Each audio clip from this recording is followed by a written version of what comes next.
Well, there's a number of points that we are hoping that will be addressed, and some of it will include, what is the science that the sports are using to drive their concussion guidelines, and the links between repetitive head trauma and the risk of neurodegenerative disease.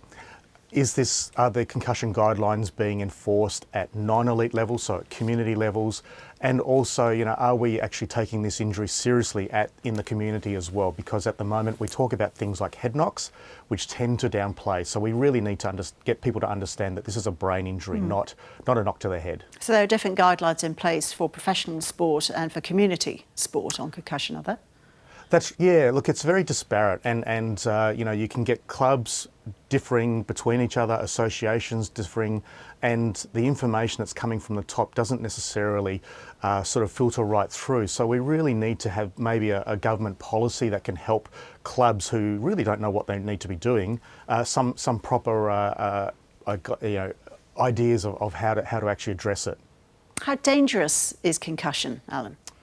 Well, it's a brain injury, and I think that's the thing that we need to get people to understand. So it can lead to long-term ongoing issues. So this is what we call post-concussion syndrome, and I have people coming into my lab that have one concussion and haven't recovered, several years later, and are, very unhappy, and their mental health is affected, right through to understanding the repetitive trauma over a career that leads to these risks of motor neuron disease, Parkinson's disease and CTE, or chronic traumatic encephalopathy.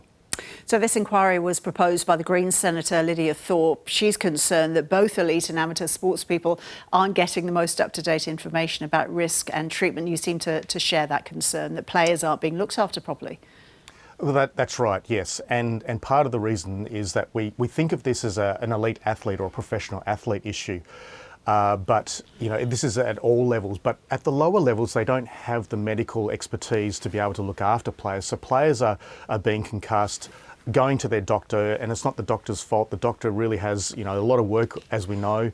They get cleared early, they come back, they get another concussion, and things start to get complicated. So we really need to be looking at this at a community-wide level. There's always going to be a high risk of concussion, though, in contact sport, isn't there? Yes. It's unavoidable when players are running into each other at high speed. But what can be done then to reduce those risks? Yeah, that's correct. So we're not trying to stop sport. We're acknowledging that these sports do come with some risks, and that's fine. But what we want to do is to get the better management and pathways of recovery. So not trying to get players to rush back too soon. Have a proper rest period. If players take an extra 2 or 3 weeks off, it might extend their careers by 5 or 6 years, because we see too many players retiring early because they've had 3 or 4 concussions in 1 year. So we're just trying to make the sport safer, so people can play it with the same ways they've always played it.